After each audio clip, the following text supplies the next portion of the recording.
Hello, everyone. Welcome to another Fight Site interview. Title of the video to be determined at a later date. Joining me today, or this evening, it's someone who I'm able, I think, to call my friend. Super cool dude and excellent fighter who I've personally trained with on multiple occasions. It is Ruthless Robert Varricchio. Please tell me I pronounced it correctly, but Rob, how you Yeah, doing? that's very impressive. Not many people pronounce it right on the first time, to be honest. They always mess it up. This evening, your fight is about 10 days away, if I'm not mistaken. Yeah. You're going to be looking to go to 3-0 as a professional fighter. You train out of Tiger Schulmann's Martial Arts, one of the most well-known mixed martial arts gym at this point in MMA. So lots of questions to ask you about your training methods and how you got to where you are today. But I want to start from the beginning because most people wouldn't know that you operate a Tiger Schulmann's school yourself. So talk to me about you growing up. How did you get into martial arts? What drew you to it, and MMA in particular? Oh man. I actually first started, I believe, when I was 5 years old. Me and my brother actually went to you ever heard of Boston Market? That little Yeah. yeah. So Boston Market, there's a Boston Market right around the block from my house. I used to love their the brownies. So we go there, we'd have like chicken, like brownies. And as we're walking out one day, there's like huge like mirror or like a window. I'm sorry, a window. All the kids doing like flashy kicks, and we're kind of just watching, and we're like, oh my god, this is so cool. And then when the sensors come out, the guy Sensei Delaney actually, who actually brought me up since I was a kid, taught majority of my classes, came out, talked to us, and guys, start trying first class. I've been hooked ever since. I've always had a really bad speech impediment. So like growing up, I was a victim of bullying no matter what. So it kind of helped me a lot with my confidence with that. And then I kind of stopped for a little bit, like as most kids do, from like 10 to 16. I was playing like soccer, basketball. I was doing baseball on travel team. So I was doing everything. So it took a little bit of a break, but then I came back after watching my brother, who never stopped. He actually he fought in kickboxing. He had a last minute like replacement fight Mm-hmm. from this guy from like Thailand, who was like 7-1 in Thailand, and he beat the crap out of him one day. And I was sitting in the stands. I'm just like, I want to fucking do this. So, and then been there ever since.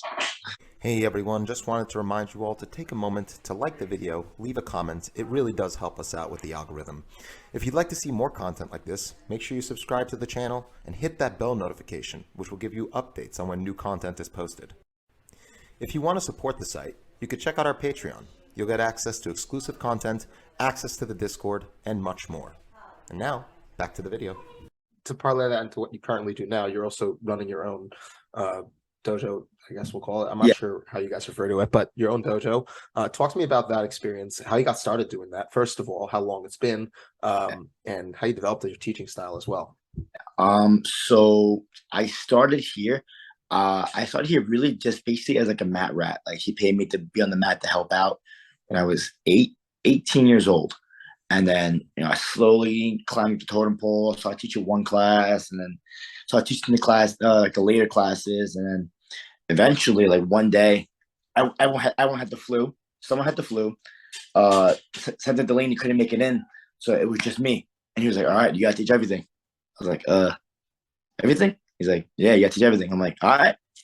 And I taught all the classes there, and then I slowly just kind of inched my way up. And now, I'm working my way to become like the co-owner.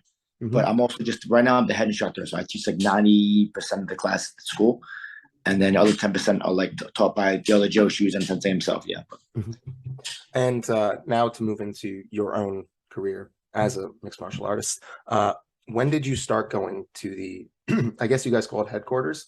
Mm-hmm. When did you start training with all the guys that we know, in the UFC, Burgos, Arce, Rivera, of course? When did you start going to that part of your, I guess, next move into MMA? So like I said, I came back when I was 16. Mm-hmm. So I think I went to headquarters when I was 18, 19. Mm-hmm. And I remember I was scared for my life. I remember I went up with my brother and this guy Mike Fischetti. I went there on there both of them, and I remember like thinking back and just being like, my legs were shaking, they were jelly. Like I didn't even train the day before, but I was just so nervous to go up there because I heard stories about like Shane, I watched his fights. I watched Jimmy. I watched Julio. And I was like, yo, they're like superstars, man. These amazing guys. And I get there, and then I didn't get to train them the first couple of days because I'm just like some random 18-year-old kid. So I was training for like the lower level guys. But I was watching them train kind of inspired me. And then when eventually I started like being there more often, they saw like my skill set and like how I perform. And I remember, I think it was Shane.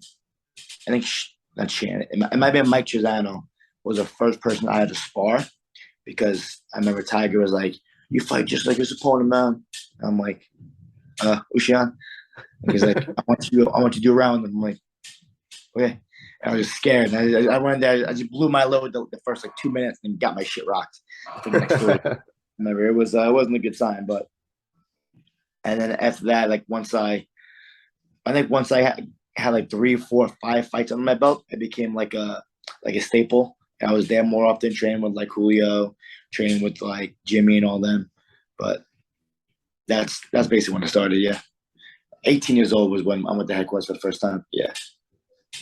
Well, jumping into your actual, your fighting style and the way that you approach your opponents, particularly in your last fight, which was the one you were able to send me and couldn't find any of the others, but you were cutting off the cage incredibly well. You knew what you wanted to do, which is pressure the guy. You knew how to do it as well.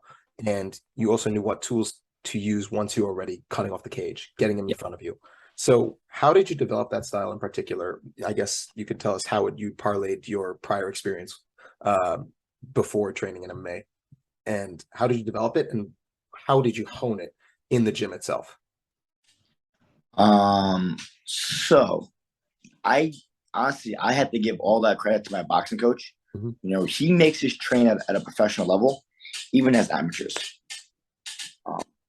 But I never really thought about anything else but MMA, to be honest. Mm-hmm. Like even when I was younger, even when I wasn't training, I never thought about anything else. So I give all that credit to him, and that was actually my first fight. My second fight was really short. It wasn't really right. That was your first fight, right? Yeah. The second fight is when you knocked him out with the spinning back fist. Yeah, which we'll get to. My apologies. Yeah. Sorry. But yeah, I credit all to Coach Ray Velez. He taught us like a lot off like ring control and cutting off the corners, what to do off that, but he lets us kind of develop our own style off that. So me, I've always been like unorthodox, like never know my next move, like that meme everyone posting out like these days, like never let someone know your next move. Like that's always how I've kind of inspired to be like. So stuff like that's always been my forte. So like when someone's circling and I take that quick step, Coach Ray taught me that, and then he said, just throw anything on that side, man, stop him. And he doesn't like when I do like all like unorthodox stuff, like the switch kicks and like the same side, like cross round 2s or jab round 1s. He doesn't like that, but I mean it works. So, but that's basically my style, like very unorthodox, very not knowing what's coming next.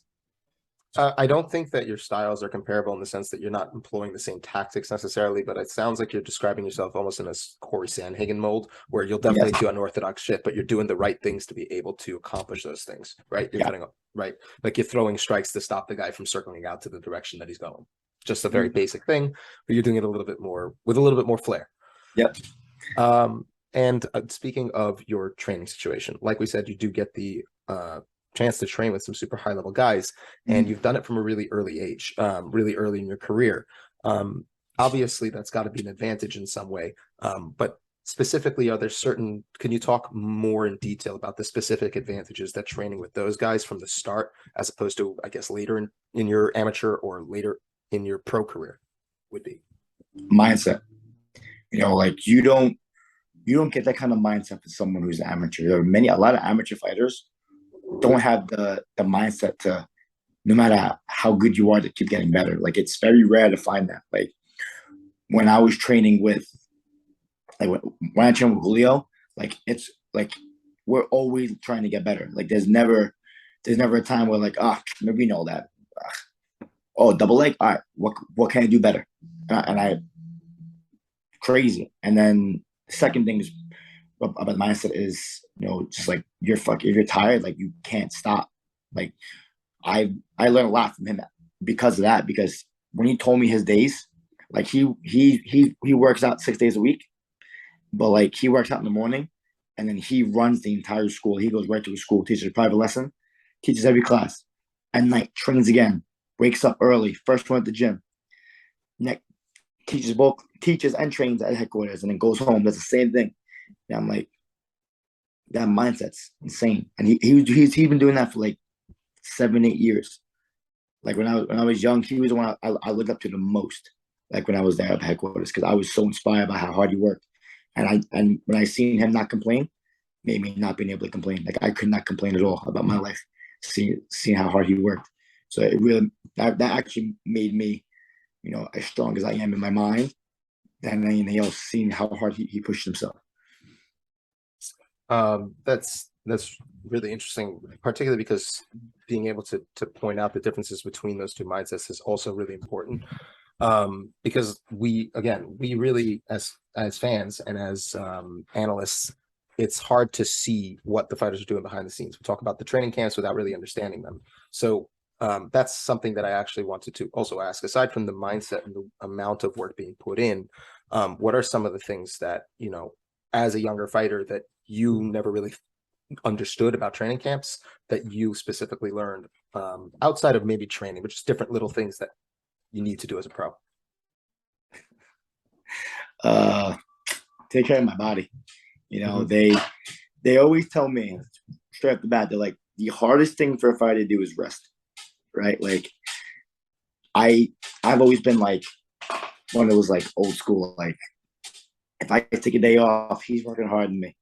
But then I'm just like, even Shane right now telling me the same thing. They're like, yo, you gotta rest your body, bro. Like you're sparring tomorrow. You should not be going hard.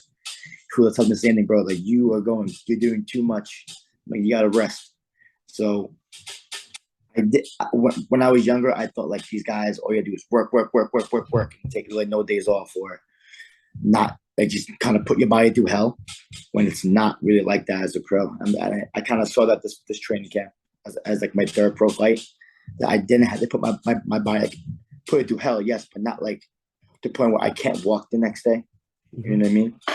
And the diet, like they taught me a lot about my diet, whereas like as an amateur, or to have would be like grilled chicken, cucumbers. I would go super low carb to cut like 26 pounds in like a month and a half, But then as a pro, I realized same thing. It's like you have to fuel your body so your workouts are optimal, and you have good workouts, not just trying to get by.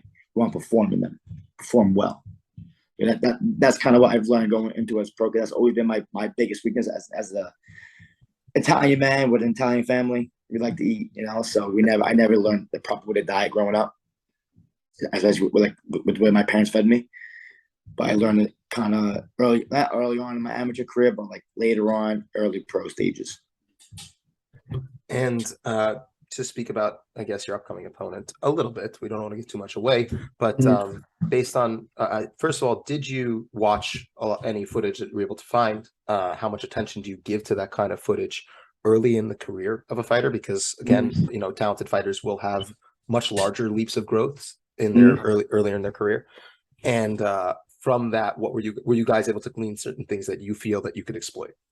Well, yeah. So I've watched a lot. I watched his last 2 fights, or last 3 fights, I believe, or 2. There's 2 recent ones, and then one a little bit later, before, when he was 1-0. But he has 5 fights, 3-2. And he fought some guy, David Metzger, some crazy name, I don't know how to pronounce it, Metzger, Razi, whatever it is. I hope I'm not saying it wrong. But he's striking. He's very keeps his head in one spot, throws his arms, not really a lot of power to set up his takedowns. He's a grappler. And Ben, my grappler, man. I'm no slouch to jiu-jitsu, but people always think that. People always think that I'm a slouch to jiu-jitsu just because I'm Tiger Schulmann. So, but they don't understand who I'm trained with. No, but I do.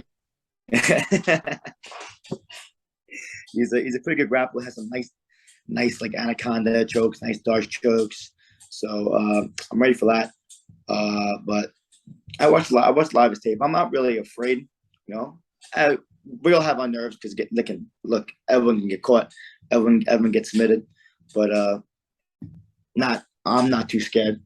Everyone has those nerves, but I'm ready to go in now. I'm ready for the W, no matter what.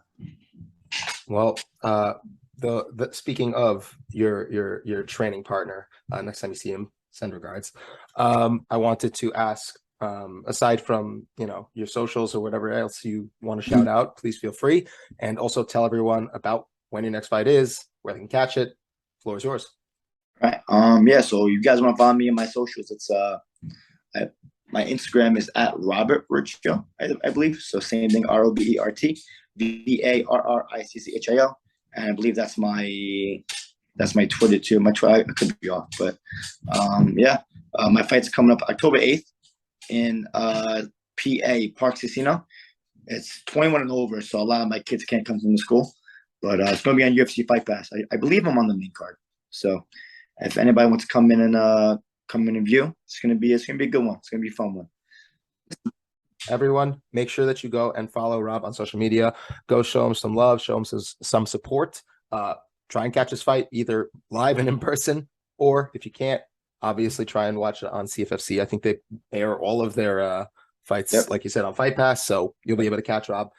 Thank you for joining me. Appreciate it. Have a great night. My pleasure. My pleasure. You the man, bro. Come in the training again whenever you want, whenever you're ready. Once I'm healed up, I'm definitely going to stop by again. Thank you again for joining me. Really appreciate it. And good luck in the weight cut. Yeah, I'm ready. You can tell by the ungroomed hair and ungroomed beard that I'm going through it, I know, man. I've been there. So less than you, but I know how bad it can get. So good luck, brother. I appreciate you, man.